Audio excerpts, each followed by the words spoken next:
The glass doors of Wellington's Bistro swung open at 6:47 on a Tuesday evening, and Jessica's eyes locked onto the man who shuffled through. "Well, would you look at that?" She leaned against the polished bar counter, her voice dropping to a theatrical whisper, loud enough for Brian the bartender to hear.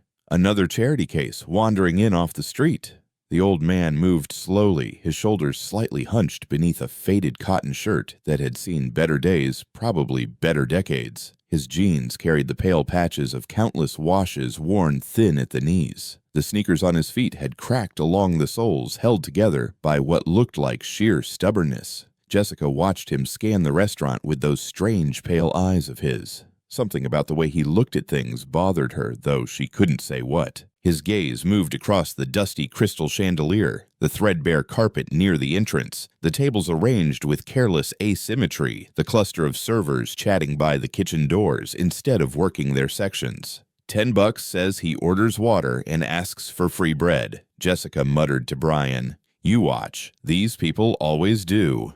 The old man chose his seat with deliberate care. Table 9, the smallest two-top in the house, tucked away beside the restroom hallway, where the fluorescent light buzzed and the smell of industrial cleaner lingered. Jessica's lips curled into something between a smile and a sneer.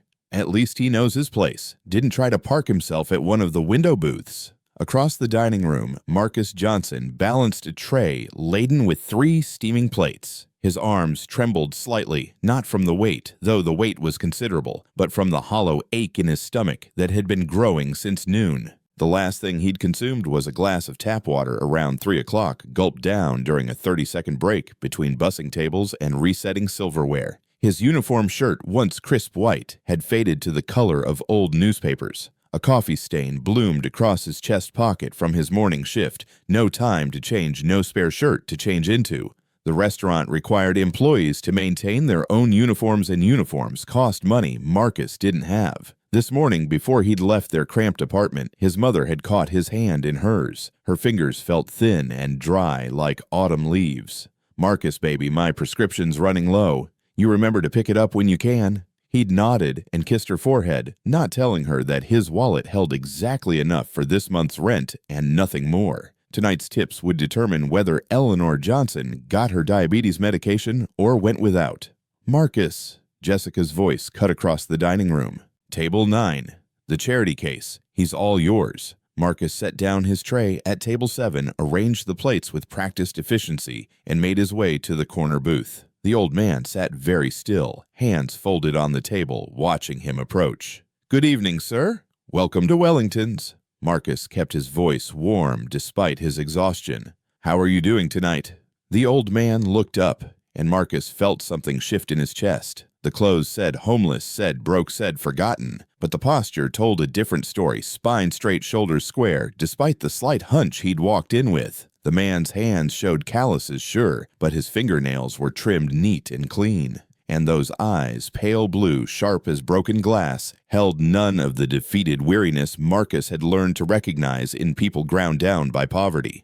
"I'm well, thank you. Might I see a menu?"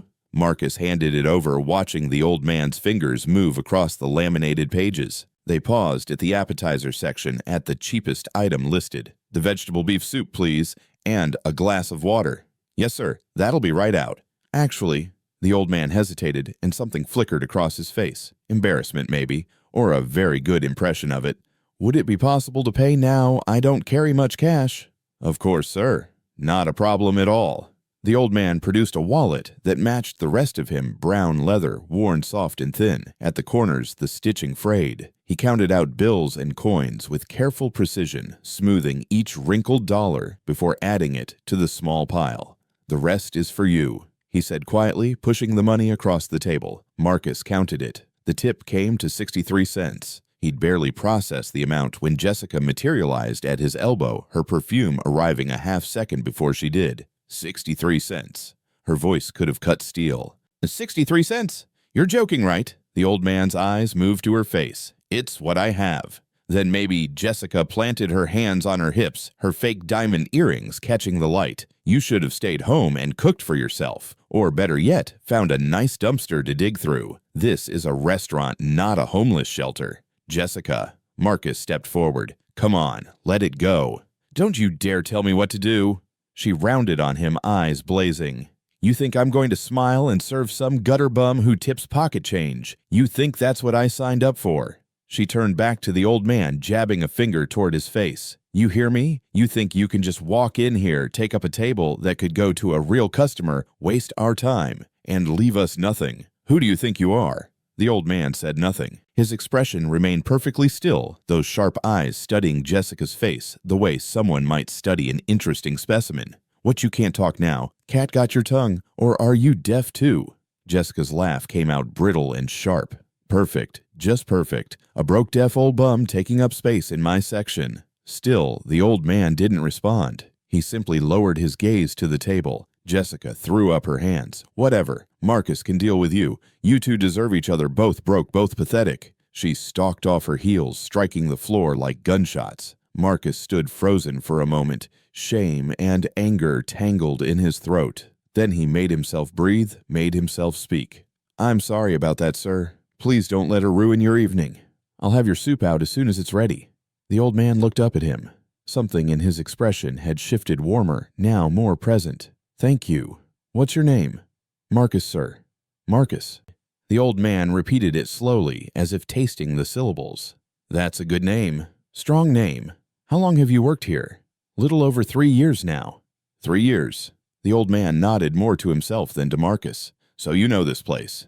You see what happens here. Marcus wasn't sure how to respond to that. He simply nodded and turned toward the kitchen to put in the order. When Marcus disappeared through the swinging doors, Arthur Wellington sat alone at table 9, his expression thoughtful. He withdrew a small notebook from his shirt pocket, the kind that costs $2 at any convenience store, and a cheap ballpoint pen. In his cramped, precise handwriting, he noted, staff actively hostile to customers, service standards non-existent, hygiene issues visible from dining room. He closed the notebook and slipped it back into his pocket, his gaze drifting to the window. 50 years ago, he'd sat in a restaurant not unlike this one. Not as a customer, as a 13-year-old dishwasher, arms plunged into scalding water for 8 hours a day, stomach cramping from hunger because the owner docked his pay for every dropped plate. He remembered the owner's fist connecting with his ear when he'd broken a serving dish, remembered the way no one had looked at him, really looked at him as if he were invisible, as if being poor made him less than human. When he'd built his empire, 47 restaurants, 12 hotels, a net worth that put him on magazine covers, he'd sworn that his establishments would be different. Every employee treated with dignity, every customer welcomed regardless of appearance. 3 months ago, the complaints had started flooding in about this location.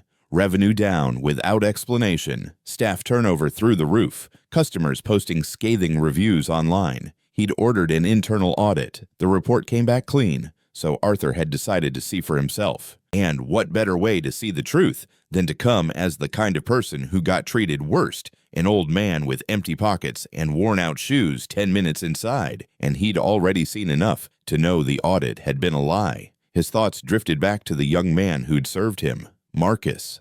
Something about that boy reminded Arthur of himself at that age. The weariness in his eyes, the stubborn dignity in his posture, the way he'd stood up for a stranger, even when it cost him something. 3 years in this place, watching all of this, and still, he treated a penniless old man like a human being. That meant something. That meant a great deal. Arthur folded his hands on the table and waited for his soup, watching everything missing, nothing. The memory came without warning, as it often did, triggered this time by the sight of his own hands resting on the kitchen counter while he waited for the order. Marcus stared at his fingers, the calluses thick across his palms, the nails trimmed short and clean. Despite everything, his father's hands had looked exactly like this. 5 years ago, County General Hospital, the smell of disinfectant so strong it burned his nostrils. Marcus had been 24 then, sitting in a plastic chair pulled up to his father's bed, watching the monitors blink their steady rhythms. James Johnson lay beneath the thin hospital blanket, his once powerful frame reduced to angles and shadows. The lung disease had eaten away at him for months, turning his skin gray, his breathing into a wet rattle that filled the silences between words.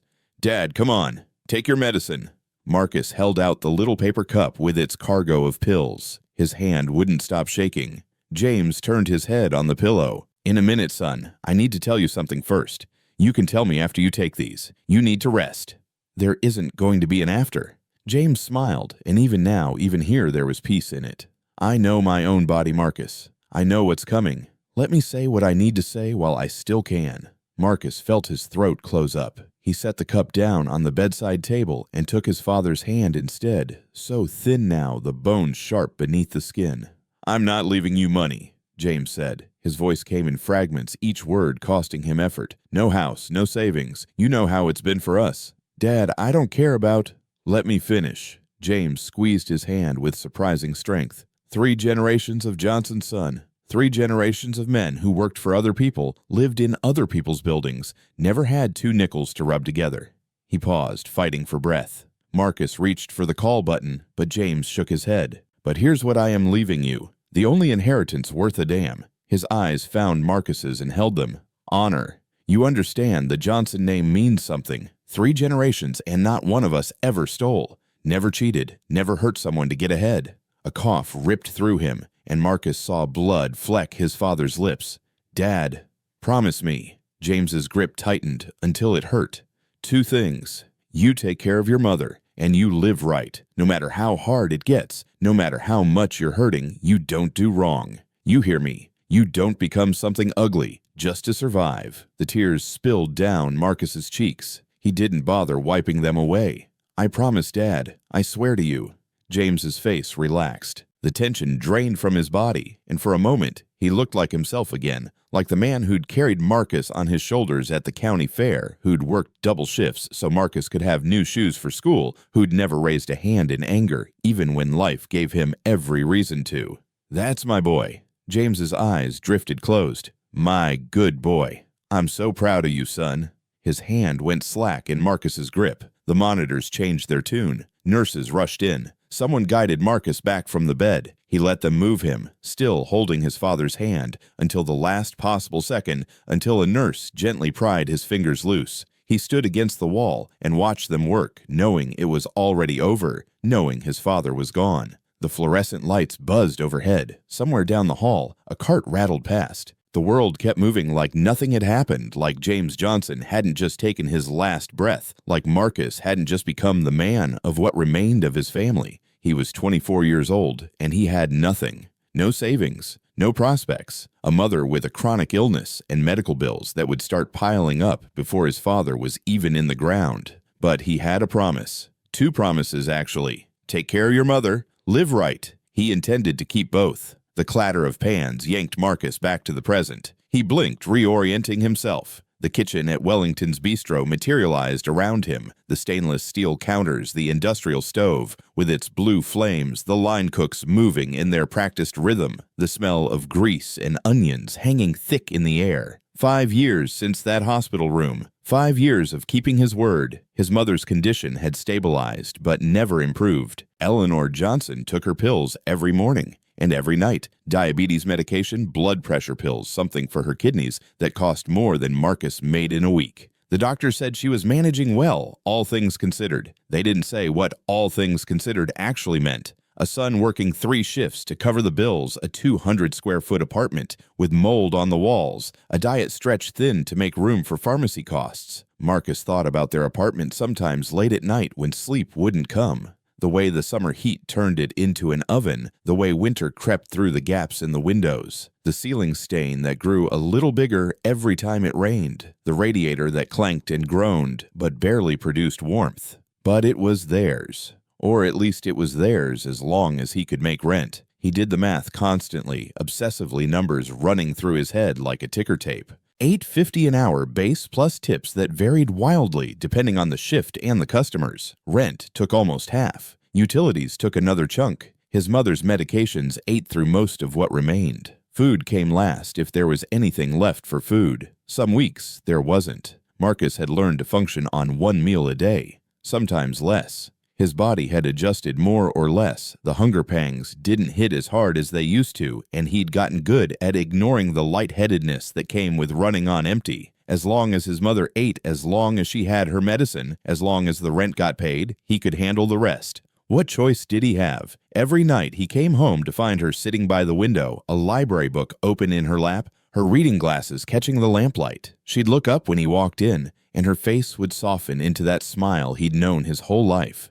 "There's my boy," she'd say. "How was work?" And he'd tell her it was fine, that everything was fine, because what else could he say? That he'd been on his feet for 12 hours, that his back ached and his head pounded, and he hadn't eaten since yesterday, that every week felt like running a race he could never win. She worried enough already. He wasn't going to add to it. "Marcus!" Tony's voice cut through the kitchen noise. Marcus straightened up, pushing away from the counter he'd been leaning against. "Yeah, coming." He made his way to the service window where Tony stood, a bowl of soup steaming on the pass. The cook's face was set in its usual expression of general contempt for the world and everyone in it. The skull tattoo on his forearm flexed as he shoved the bowl forward. "Here, for your charity case at 9. Tony's lip curled. Old man tips you pocket change and still expects service like he's somebody. Unbelievable.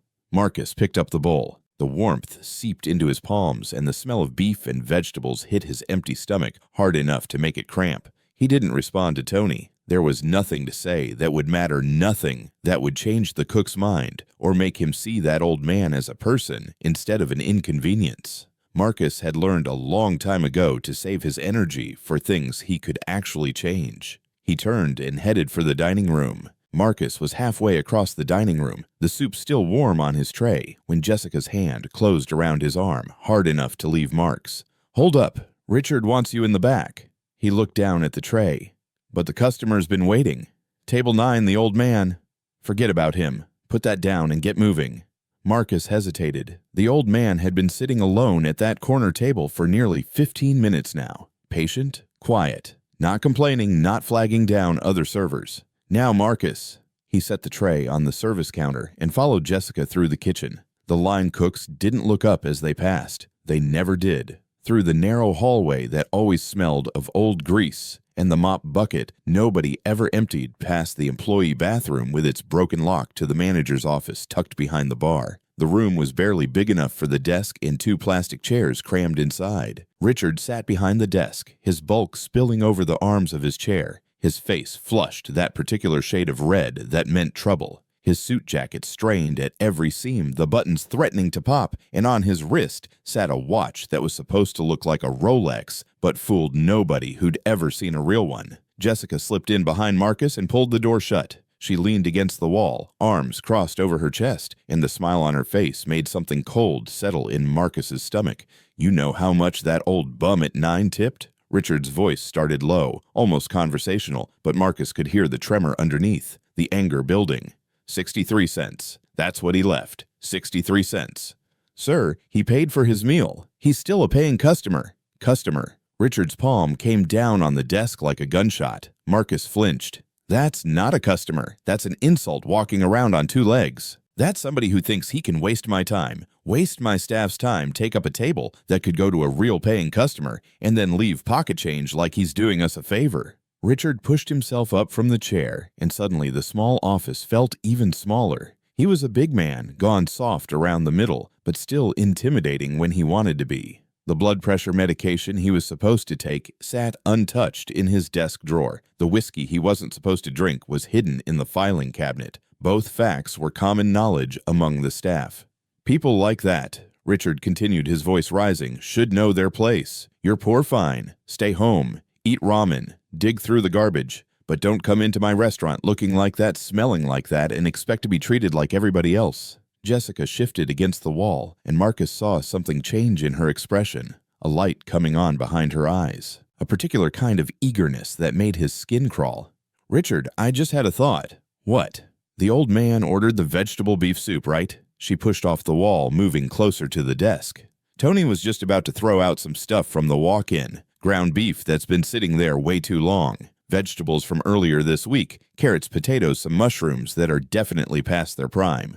She paused, letting the implication hang in the air. "What if we made him something special? Used up that old inventory instead of wasting it? Give him a meal he won't forget." Her smile widened. "Teach him what happens when you walk into a place you don't belong." Marcus felt the floor tilt beneath him. "You can't be serious. That's you're talking about poisoning someone." "I said shut up." Richard didn't even glance his way. His attention was fixed on Jessica, and slowly a matching smile spread across his flushed face. That's not bad. That's not bad at all. But we gotta be smart about it. Don't want him ending up in the hospital making a big scene. Just enough to ruin his night. Give him something to remember us by. Tony will know exactly how to do it. Jessica was already moving toward the door. I'll tell him what we need. Wait. Marcus stepped forward, his voice cracking. You can't do this. That man hasn't done anything wrong. He doesn't have money. That's not a crime. You could really hurt him. You could. Nobody asked you. Richard was in his face now, close enough that Marcus could smell the whiskey on his breath, see the broken capillaries webbing across his nose. You're a busboy. You carry plates and clean up messes. That's it. You don't think. You don't have opinions. You do what you're told, and you keep your mouth shut. Jessica paused at the door, looking back over her shoulder. The smile was gone now, replaced by something flat and cold. And you'd better keep it shut. You understand me? Not a word to anybody. Not the old man. Not the other staff. Not your mama. Not anyone. You say one thing about this and you're done. Fired. And I'll make sure every restaurant in this city knows you're a troublemaker. You'll never work in food service again. She left. The door swung shut behind her with a soft click that somehow sounded louder than a slam. Richard settled back into his chair, breathing hard, sweat beading on his forehead. He pointed a thick finger at Marcus. Get back to work. And remember what she said. One word and you're out on the street. Marcus walked out of the office. His legs felt strange, disconnected from his body, moving on their own. The hallway seemed longer than before. The kitchen sounds seemed farther away. He stopped just outside the kitchen door. Through the small window, he could see Jessica talking to Tony by the walk-in cooler. The cook's head was tilted, listening, and then he laughed, a short, ugly bark of a sound. Yeah, I can do that. Got just the stuff. Tony pulled open the walk-in door. The smell hit Marcus even from 10 feet away, a sour, sweetish odor that made his empty stomach turn. The smell of meat going bad. Tony reached inside and came out with a plastic container. The ground beef inside had turned from red to a grayish-brown color with a wet sheen on the surface that caught the fluorescent lights. He set it on the prep counter and went back for more. Marcus watched through the window as Tony lined up his ingredients. Carrots that had gone softy bending like rubber when he picked them up. Potatoes covered with dark spots that were starting to spread. Onions sprouting long green shoots from their tops. Trim off the worst of it. Tony was talking to Jessica, but his voice carried through the thin door. Cover it up with plenty of garlic and black pepper, maybe some hot sauce. Mask the taste. Old man probably can't smell too good anyway. He picked up a knife and started cutting his bare hands, moving through the spoiled meat. No gloves, no concern, just efficiency. How sick will it make him? Jessica asked. Tony shrugged. Depends. Might just be a stomachache. Might be spending all night in the bathroom. Worst case food poisoning, that lasts a couple days. He grinned. Nothing that'll kill him. Probably. Jessica laughed at that. Actually laughed like it was funny, like they were joking about something harmless, instead of planning to poison an old man who'd done nothing wrong except be poor. Marcus stepped back from the door. His hands were shaking. His heart was slamming against his ribs so hard he could feel it in his throat. Marcus shoved through the back door and into the storage area. He needed to get away from the kitchen, away from the sound of Tony's knife on the cutting board, away from the smell of meat that had gone wrong. The cold storage room was the only place. He pulled open the heavy door and slipped inside, letting it swing shut behind him. The temperature dropped instantly. His breath came out in white clouds. Metal shelves lined the walls, stacked with boxes and crates, everything coated in a thin layer of frost. A single fluorescent tube flickered overhead, buzzing like a dying insect. Marcus pressed his back against the wall and slid down to the floor. The concrete was so cold it burned through his thin uniform pants. He didn't care. He couldn't feel anything except the pounding of his heart and the sick churning in his stomach. They were going to poison that old man, and they expected him to serve it. To smile and place the bowl in front of him and walk away like nothing was wrong. He pulled his knees to his chest, wrapped his arms around them, and tried to think. If he warned the customer, he would lose his job. Jessica had made that clear. Richard had made that clear. He would be fired, blacklisted, thrown out with nothing. And his mother, Marcus, squeezed his eyes shut. The image came without him calling it. Eleanor Johnson sitting by the window this morning, her pill bottle in her trembling hands, shaking out the last few tablets, looking up at him with that smile she always wore, The one that said everything was fine, even when they both knew it wasn't. "Getting low again," she'd said, casual, like it didn't matter, like she wasn't counting the days until the bottle was empty. He'd been making the numbers work for years by sacrificing everything else, worked double shifts, skipped meals, picked up extra hours whenever he could. If he lost this job, there would be no more scraping by. There would be nothing. His mother would die, slowly, painfully, because her son had chosen a stranger over her. The cold was seeping deeper now into his muscles, into his bones. His fingers were going numb. His teeth had started to chatter. But another image was pushing through. Another voice. His father, James Johnson, lying in that hospital bed 5 years ago, his hand like paper in Marcus's grip. The cancer had hollowed him out, turned him into a shadow of the man he'd been, but his eyes were still clear, still certain. "Promise me, son, you live right. No matter how hard it gets, you don't do wrong." Marcus opened his eyes. His breath hung in the air, white and ghostly. If he stayed silent tonight, he would never forgive himself. But what about standing by while someone else did wrong? What about watching it happen and saying nothing, carrying the poison to the table with his own 2 hands? Wasn't that the same thing? Marcus looked down at his hands, red from the cold, the knuckles white where he'd been gripping his knees. His father's hands had looked just like this. He thought about the old man at table 9, the shabby clothes and the worn-out shoes, the way Jessica had sneered at him, called him a bum, told him to eat from the garbage. And the way the old man had just sat there quiet and dignified, refusing to be ashamed of what he was. That man was someone. He mattered. He deserved to eat a bowl of soup without being poisoned for the crime of not having money. Marcus slammed his fist into the wall. The pain exploded through his knuckles, sharp and hot, but it cleared his head, cut through the fog of fear and doubt. "Why?" The word came out ragged, torn from somewhere deep in his chest. "Why does it have to be like this? Why can't I save them both?" The cold room gave no answer. The fluorescent light flickered and buzzed. Marcus sat there, his hand throbbing, his body shaking, and made his choice. He would warn the old man. He would find another way to help his mother. He didn't know how, yet didn't know where the money would come from, didn't know how he would make it work. But he would figure it out, because if he stayed silent tonight, he wouldn't be Marcus Johnson anymore. He would be someone else. Someone his father wouldn't recognize, someone his mother would be ashamed of, even if she never said so. Some things you couldn't come back from. Some lines once crossed stayed crossed forever. "I'm sorry, Mom." He said it out loud to the empty room, to the cold air. "I'll find another way, I promise. But I can't do this." From somewhere beyond the door, Tony's voice bellowed through the kitchen. "Marcus, soup's up, get out here." Marcus pushed himself to his feet. His legs were stiff, his joints aching from the cold. His hand was still throbbing where he'd hit the wall. He took a breath, then another. Then he pushed open the door and walked back into the kitchen. Tony shoved the bowl across the counter. "Here, your old friend's special order." Marcus looked down at the soup. It looked perfect, golden broth, chunks of meat and vegetables, a sprig of parsley floating on top, steam rising gently. It could have been a photograph in a cookbook, but he knew what was in it. He could still see Tony's bare hands moving through the grayish meat, the soft carrots, the spotted mushrooms. Could still smell that sour, wrong smell. He picked up the bowl and placed it on a serving tray, added the small plate of garlic bread that came with the meal. His movements were careful, deliberate. He couldn't let his hands shake, couldn't let anyone see. Jessica was watching from the bar. Of course she was. Her eyes tracked him like a hawk watching a mouse, waiting to see which way it would run. "Take it out, and remember what I told you." Her voice carried across the kitchen, sharp and clear. "Not one word." Marcus nodded. He lifted the tray and pushed through the swinging door into the dining room. The restaurant was moderately busy. Now maybe 15 tables occupied the soft murmur of conversation filling the space. Normal.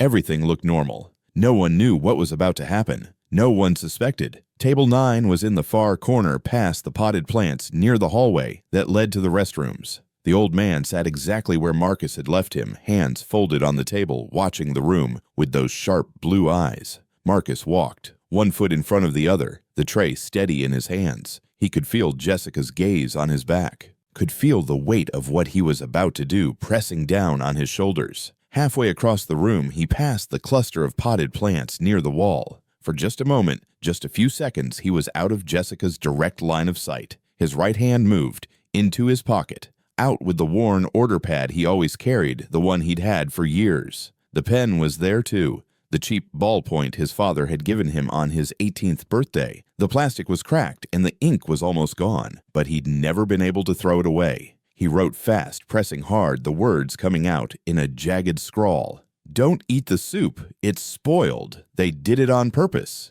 He tore off the paper and folded it small, then slipped it under the bread plate, just the corner visible, just enough. Then he was past the plants and out in the open again, walking the last few steps to table 9.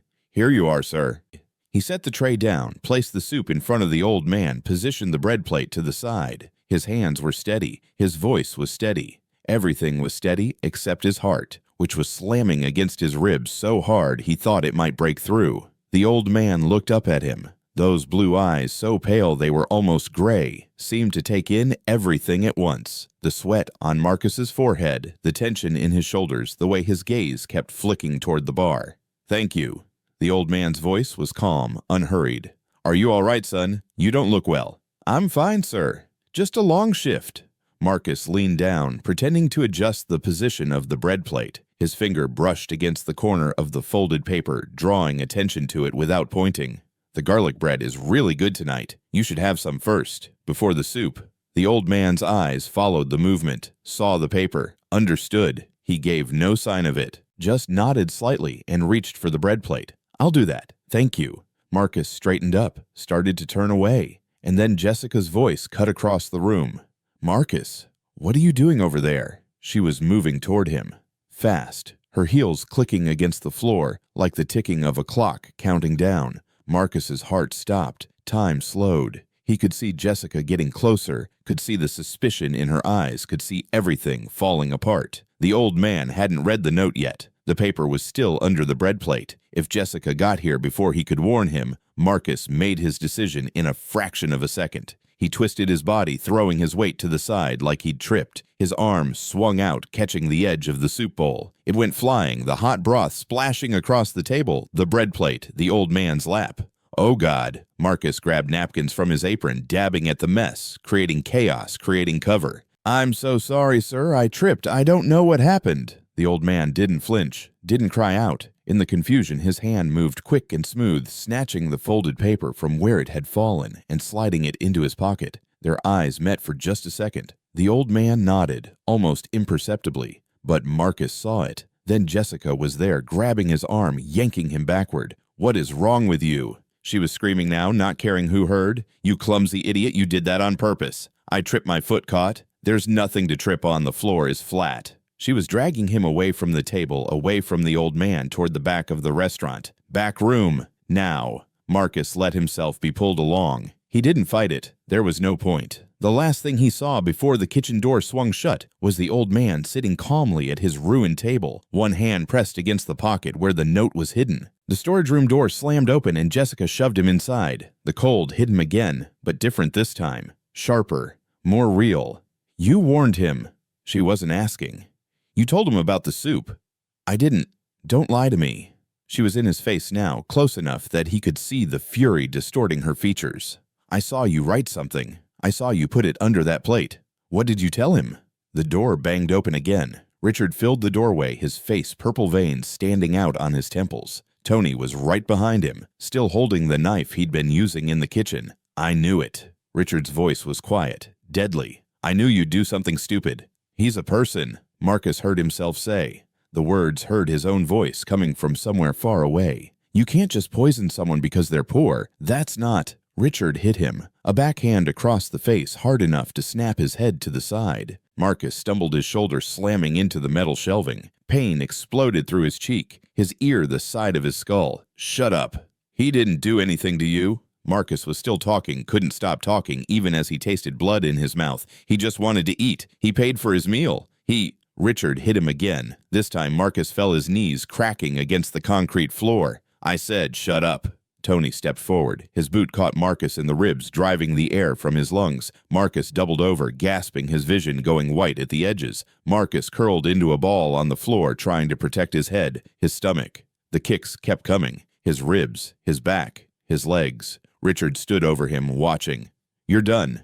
You hear me? You're fired." And don't even think about your paycheck. You're not getting a cent. Please. Marcus could barely get the word out. His lungs wouldn't work right. My mother, she needs medicine. Should have thought about that before. Jessica crouched down next to him. Her hand went into his pocket, pulling out his wallet. She counted the bills inside the tips he'd been saving all week, the money that was supposed to buy his mother's medication. This'll cover the soup you ruined. She stuffed the money into her own pocket, and the cleanup, and my time. She stood up and smoothed down her uniform. Get him out of here. Tony grabbed Marcus by the back of his shirt and dragged him toward the rear exit. Marcus tried to get his feet under him, tried to stand, but his legs wouldn't cooperate. The door swung open, and the cold night air hit him, and then Tony threw him forward. He hit the alley ground hard. His palms scraped against the wet concrete. His knees slammed down. His chin bounced off the pavement. The door slammed shut behind him. Marcus lay there in the dark, in the cold, surrounded by trash cans and the smell of rotting garbage. His whole body was one long scream of pain. Blood dripped from his lip, his chin somewhere on his forehead. After a while, minutes, maybe, or hours, he managed to push himself up, got his back against the alley wall, sat there in the darkness trying to breathe, trying to think. People walked past the mouth of the alley, a couple holding hands, a man in a business suit, a woman pushing a stroller. They glanced his way. A black man, beaten bloody, slumped in the trash, and then they looked away, kept walking, didn't stop. Nobody stopped. Marcus tipped his head back against the bricks and looked up at the sky. No stars tonight, just clouds thick and heavy, pressing down on the city like a lid. Mom, he whispered. His voice came out cracked and broken. I'm sorry. I lost my job. I lost the money. I don't know what we're going to do.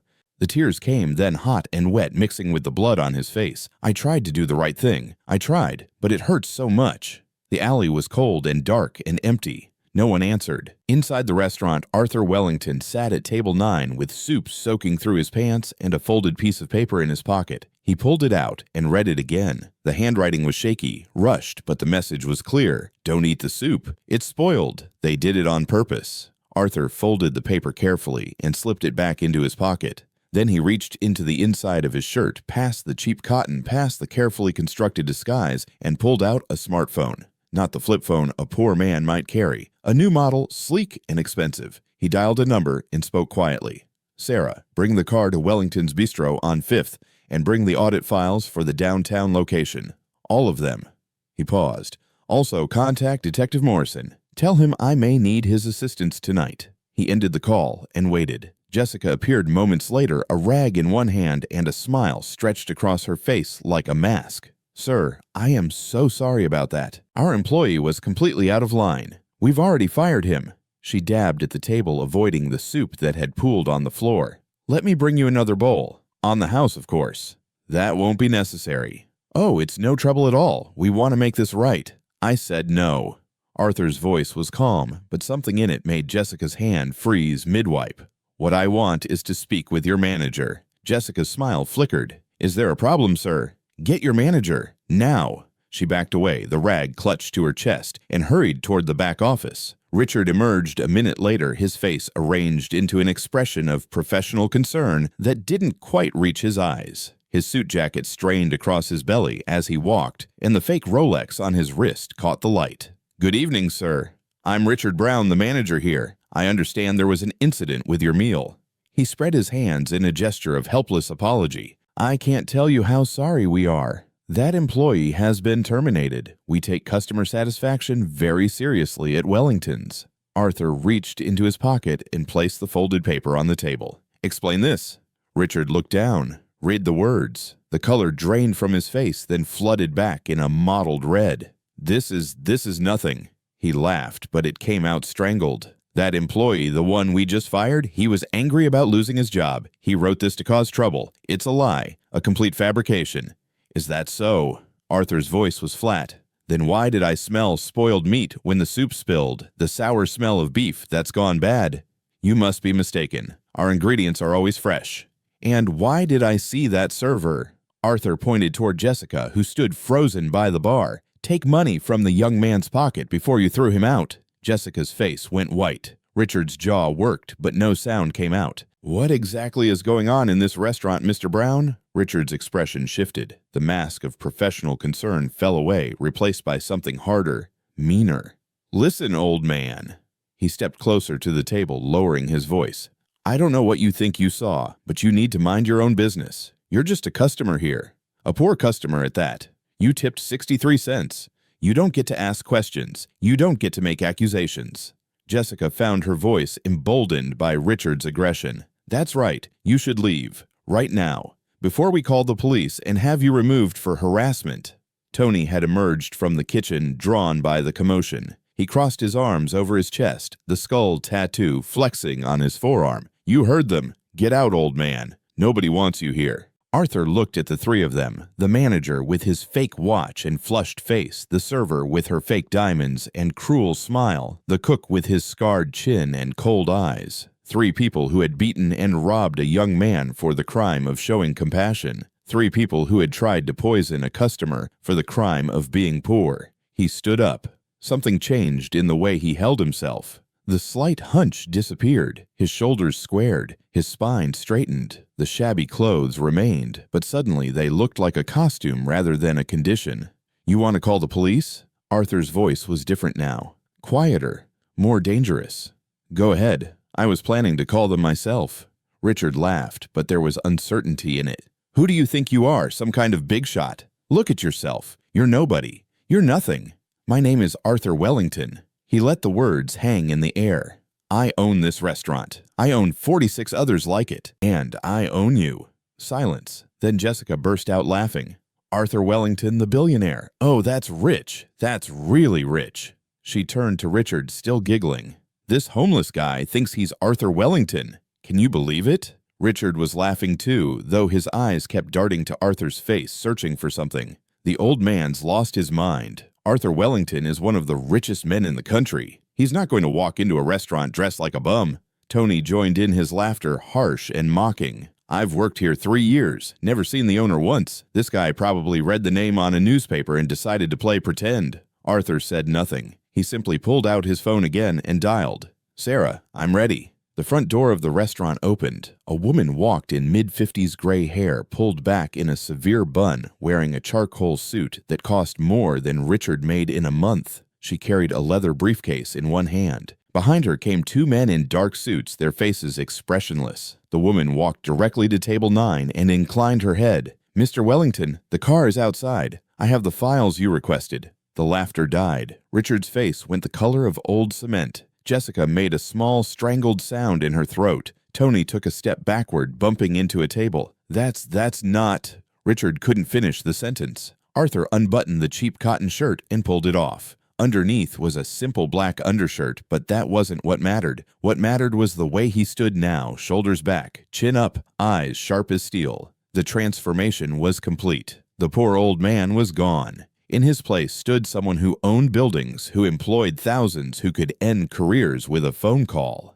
3 months ago, Arthur said, his voice carrying across the silent restaurant, I started receiving complaints about this location. Revenue was dropping. Employees were quitting. Customers were posting terrible reviews online. He took the briefcase from Sarah and opened it on the table, pulling out a thick folder. I ordered an internal audit. The report said everything was fine. Nothing to worry about. He flipped open the folder. So I decided to see for myself, dressed as the kind of person who gets treated worst, the kind of person nobody thinks matters. Richard was shaking now, his whole body trembling. Mr. Wellington, I can explain. Richard Brown. Arthur read from the file. Voided checks totaling over $40,000 in the past 2 years. Falsified invoices. Embezzlement of employee tips. He looked up. Should I continue? Richard's knees buckled. He grabbed the edge of a table to keep from falling.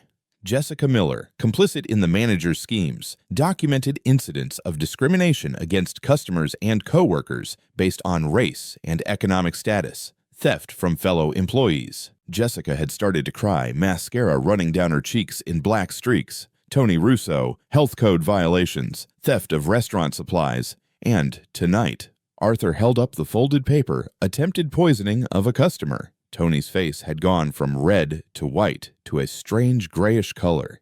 You can't prove anything. I have this note. I have the soup that was spilled on this table, which will be tested. And I have the testimony of the young man you beat and robbed. Arthur's voice was ice. That should be more than enough. The front door opened again. 4 people entered, 2 men and 2 women in plain clothes badges visible on their belts. Richard Brown, Jessica Miller, Tony Russo. One of the detectives stepped forward. You're under arrest for theft, fraud, assault, and attempted poisoning. You have the right to remain silent. Richard collapsed into a chair, his face buried in his hands. Jessica was sobbing openly now, her carefully applied makeup destroyed. Please, please, I was just doing what Richard told me. I didn't mean. Save it for your lawyer. The detective pulled out handcuffs. Tony tried to run. He made it 3 steps before one of the other officers caught him, spinning him around and slamming him against the wall. You can't do this. I didn't do anything. Tell it to the judge. The other staff members had gathered near the kitchen door, watching in stunned silence. Arthur turned to them. I know what's been happening here. I know you were threatened, told to keep quiet or lose your jobs. His voice softened slightly. That ends tonight. No one will be punished for their silence. But I need to know the young man who was here earlier. Marcus. Where is he? A young woman stepped forward, her voice barely above a whisper. They beat him up pretty bad, took his money, threw him out in the alley. Arthur's jaw tightened. How long ago? Maybe 20 minutes. Arthur turned to Sarah. Find him. Tonight. Whatever it takes. Marcus limped through the front door of the apartment just after 10 o'clock. Every step sent pain shooting through his ribs, his knees, his back. The blood on his face had dried to a dark crust. His shirt was torn and stained. He tried to be quiet, tried to ease the door shut without making a sound. His mother needed her rest. She didn't need to see him like this. But Eleanor Johnson was sitting on the edge of the bed, her eyes fixed on the door, waiting. Marcus. Her voice cracked on his name, and then she saw him, really saw him, and her hand flew to her mouth. Oh my God, baby, what happened to you? She was on her feet, crossing the tiny room, her hands reaching for his face. Marcus tried to pull back, tried to tell her he was fine, but the words wouldn't come. The moment her fingers touched his cheek, something inside him broke. He fell into her arms and sobbed. Mama. The word came out choked, broken. Mama, I lost my job. They fired me. They took everything I had. Shh, baby. Eleanor held him, her thin arms wrapped tight around his shoulders, her hand stroking his hair the way she'd done when he was small. Tell me what happened. Tell me everything. So he told her. The old man in the shabby clothes, the spoiled meat, the note he'd written, the soup he'd spilled, the beating in the storage room, Jessica's hand in his pocket taking everything he had. When he finished, Eleanor was crying too, but she didn't cry the way he expected, didn't cry with despair or anger or fear. She cupped his face in her hands, her thumbs wiping at the blood and tears on his cheeks, and she smiled at him. You did the right thing. But Mama, your medicine, hush. Her voice was firm. Listen to me, Marcus, listen. She waited until his eyes met hers. I have been sick for a long time. I know what it means to suffer. But if you had stayed quiet, if you had let them hurt that old man just so I could have my pills, I would have suffered worse than any disease could make me suffer. Mama, your father asked 2 things of you.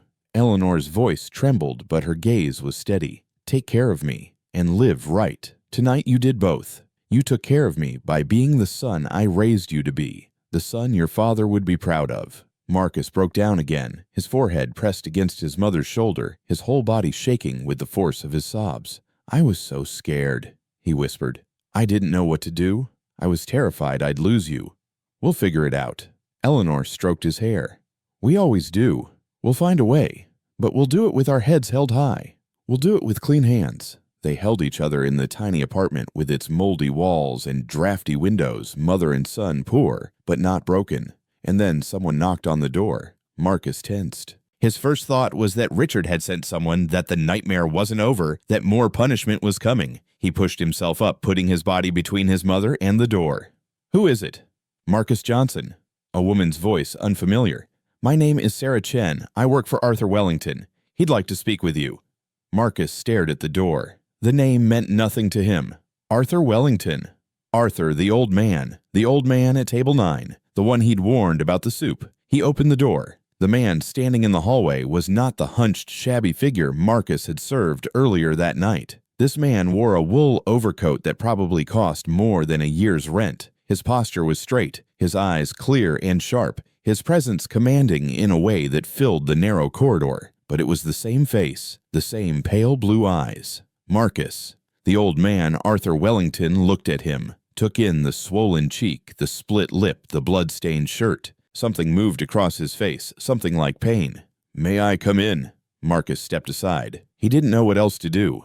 Arthur entered the apartment. His gaze moved across the cramped space, the single bed, the tiny kitchen area, the water stains on the ceiling, the mold creeping up the corners of the walls. He looked at Eleanor, still sitting on the edge of the bed, her eyes wide with confusion and fear.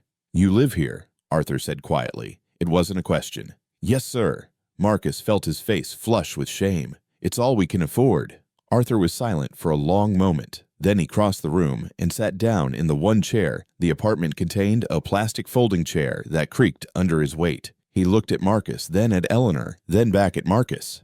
50 years ago, he said, I was 13 years old. I worked as a dishwasher in a restaurant downtown. I got paid $2 an hour, and the owner beat me if I broke a dish. Marcus didn't know what to say. He stood there swaying, slightly exhaustion and pain catching up with him. One night, the owner blamed another dishwasher, a boy even younger than me, for money that went missing from the register. I knew the owner's son had taken it. I'd seen him. Arthur's voice was steady, but his eyes were distant, seeing something far away. I spoke up, told the truth. The owner beat me for calling his son a thief, fired me, threw me out in the street. Eleanor made a soft sound. Her hand found Marcus's and squeezed. He looked at Marcus, and his eyes were bright with unshed tears. He said, Arthur, when you're successful, remember to find people like yourself, people who do the right thing even when it costs them everything. Those are the people worth investing in. Arthur stood up. He reached into his coat and pulled out a thick envelope. I've been looking for 30 years. Tonight I found you. He held out the envelope. Marcus took it with trembling hands, opened it. Inside was more money than he'd ever seen in his life. That's for tonight, Arthur said. For your mother's medicine, for a better place to live, for everything you've sacrificed. Marcus couldn't speak. His throat had closed up completely. Sarah stepped forward with a folder. Arthur took it and held it out to Marcus. This is a job offer, Director of Employee Training for the entire Golden Gate chain. You'll teach our staff what it means to treat people with dignity, what it means to do the right thing. But, Marcus found his voice, though it came out barely above a whisper. I'm just a server. I've never managed anyone. I don't have any experience. I don't need experience. Arthur's voice was firm. Experience can be taught. Integrity cannot. Courage cannot. What you have, what you showed tonight, that's worth more than any degree or resume. Eleanor had risen from the bed. She stood beside her son, tears streaming down her face. You would do this, she asked. For my boy. Arthur turned to her and inclined his head with genuine respect. Ma'am, your son saved my life tonight. More than that, he showed me that the kind of person I've been searching for still exists. He paused. And I should thank you too. You raised him. You taught him to be who he is. Eleanor broke down, covering her face with her hands. Marcus put his arm around her, holding her up. He looked at Arthur Wellington, billionaire owner of empires, the man he'd served soup to just hours ago, and he didn't know what to say, didn't know how to express what he was feeling. Thank you. It was all he could manage, 2 words, but he meant them more than he'd ever meant anything. Arthur smiled, a real smile, warm and genuine, nothing like the careful blankness he'd worn as a disguise. Don't thank me yet. You haven't seen how hard the job is going to be. He moved toward the door, then paused. Sarah will be by tomorrow morning with a doctor for your mother and a real estate agent. We'll find you somewhere better than this. He opened the door, then looked back one more time. Your father would be proud of you, Marcus. I hope you know that. The door closed behind him. Marcus stood in the middle of the tiny apartment holding an envelope full of money and a job offer that would change his life. And for the first time in years, he let himself believe that things might actually be okay. 1 year later, Marcus stood in front of a mirror in a room that still didn't quite feel like his. The apartment was spacious. 3 bedrooms, a real kitchen windows that let in actual sunlight. No mold, no leaking ceiling, no roaches. His mother had her own room now with a comfortable bed and a chair by the window where she read every afternoon. He adjusted his tie for the 3rd time. Navy blue silk. The suit was charcoal gray, fitted perfectly. Clothes he never could have imagined wearing a year ago. Stop fussing. You look handsome. He turned. His mother stood in the doorway, leaning against the frame with a smile on her face. She looked different too. Healthier, stronger. The gray in her hair was the same, but her cheeks had color now, and her eyes were bright, A year of proper medication, proper nutrition, proper care. I don't know, Mama. Marcus turned back to the mirror. Last year, I was carrying plates. Now I'm supposed to stand up in front of hundreds of people and tell them how to do their jobs. Eleanor crossed the room and took his hands in hers. Her fingers were still thin, still worn from decades of hard work, but they were steady now. Strong. You're not telling them how to do their jobs. She looked up at him with the same steady gaze she'd had his whole life. You're telling them how to be decent, how to treat people right. Nobody knows that better than you. The auditorium was packed, managers and employees from every Golden Gate location, hundreds of people filling the seats, all of them looking up at the stage where Marcus stood behind a podium. His hands were sweating, his heart was pounding. For a moment, his mind went blank. Then he looked down at the front row, where Arthur Wellington sat with his arms folded and a small smile on his face. The old man nodded once, just a small movement, but it was enough. Marcus took a breath and began. 1 year ago, I was working as a server at this company's downtown location. Minimum wage, double shifts. I was working double shifts, barely surviving, because every dollar I made went to my mother's care. The room was silent. Every eye was on him. One night, a customer came in, an old man in shabby clothes. My coworkers treated him like garbage, insulted him, laughed at him, and then they decided to do something worse. He told them everything. The spoiled meat, the note, the beating, the alley. He didn't spare any details, didn't soften any edges. He let them see exactly what had happened, exactly what he'd faced. I made a choice that night, Marcus said. I chose to do the right thing, even though I knew it would cost me everything. My job, my income, my ability to take care of my mother. He paused, letting the words settle. And it did cost me everything. For about 2 hours. A ripple of something laughter, maybe, or surprise moved through the audience. I got lucky. The man I warned turned out to be someone who could change my life, but that's not why I did it. I did it because my father taught me that some things matter more than money, more than security, more than survival. He looked out at the faces watching him, young and old, black and white and brown managers and dishwashers and everyone in between.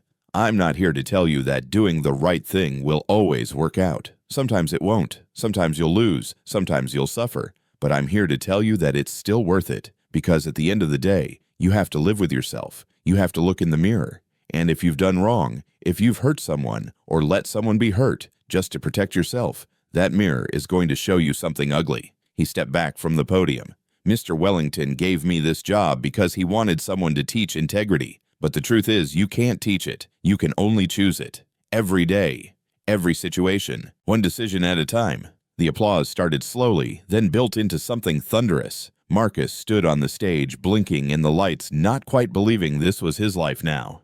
That evening after the conference ended, Marcus drove across town to the old restaurant. It looked different now. New sign, different name. Fresh paint, clean windows. Arthur had gutted the management and rebuilt from the ground up. The staff inside were smiling, actually smiling as they served customers. But Marcus didn't go inside. He walked around to the back to the alley where Tony had thrown him out a year ago. The dumpsters were still there. The smell of garbage still lingered, but the concrete where he'd lain bleeding was just concrete now, just a place. He stood there for a long time remembering the pain, the fear, the despair, and then the door behind him.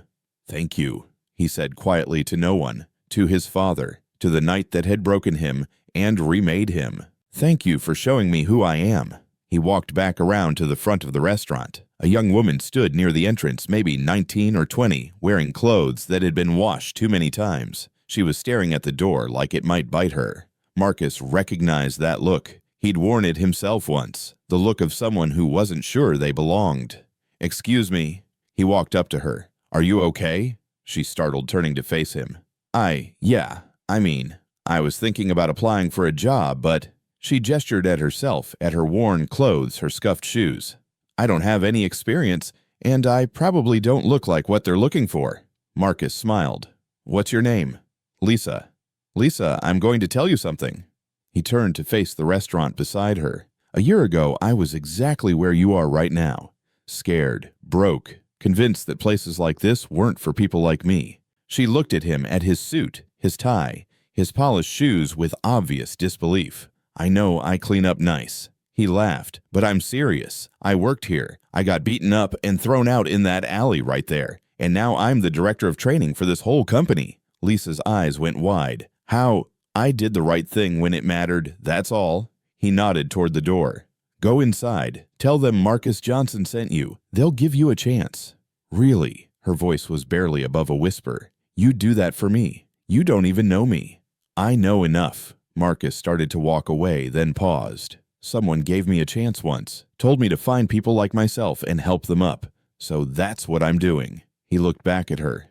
And someday, when you're doing well, you'll do the same for someone else. That's how it works. Lisa nodded, blinking back tears. She straightened her shoulders, lifted her chin, and walked through the door. Marcus watched her go. Then he turned and looked up at the sky. The stars were out tonight, bright and clear the way they never seemed to be when you were suffering. I kept my promise, Dad, he said softly. I lived right, and I'm trying to help other people live right too. The wind stirred gentle and warm like a hand on his shoulder. Marcus smiled, put his hands in his pockets, and walked home. Join us to share meaningful stories by hitting the like and subscribe buttons. Don't forget to turn on the notification bell to start your day with profound lessons and heartfelt empathy.